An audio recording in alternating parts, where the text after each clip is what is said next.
Karibu sana mtumishi wa Mungu, mtumishi Mwelekeza tena kwa wakati mwingine. Nafurahi sana. Namshukuru Mungu kwa kukutana naye kwa siku ya leo. Naweza nikazungumza tu kitu kimoja kuhusiana na maisha yako. Si kwamba nafasi hii umeipata kwa bahati mbaya, hapana, bali umewezeshwa na Mungu upate kusikiliza kile kitu ambacho amekuandalia kwa siku ya leo. Naweza nikaomba tu uwe kwenye kamera usikilize kile ambacho Mungu amekuandalia kwa siku ya leo, kwa sababu ni kwa faida yako na kizazi chako pia. Ndio, karibu sana kwenye channel yetu mtumishi Mwelekeza.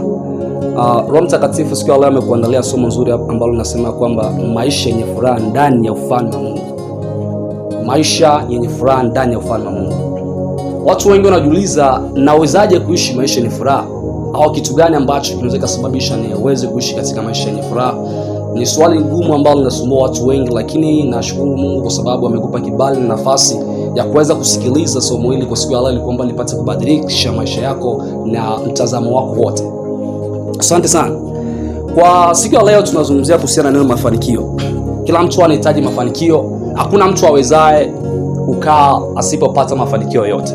Kila mtu anahitaji mafanikio, kila mtu anataka kufanikiwa, lakini leo nahitaji nikupatie siri ambayo itasababisha uweze kufanikiwa katika njia zako. Na siri hii unaipata katika ufalme wa Mungu. Kitu cha kwanza tunaona mafanikio. Mafanikio ni hali ya kufanikiwa. Mafanikio ni hali ya kukamilisha malengo. Mafanikio ni hali ya kupata matokeo mazuri. Mafanikio ni kufanikisha kile ulicholenga katika maisha yako yote. Asante sana, nahitaji uweze kunifuata kwa makini kwa sababu Mungu ana kitu ambacho anataka kuzungumza nawe kwa siku ya leo.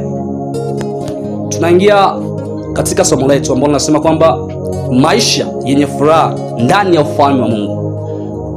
Ni heri sana kufanya kitu kimoja na ukafanikiwa kuliko kufanya vitu vingi bila matokeo yote.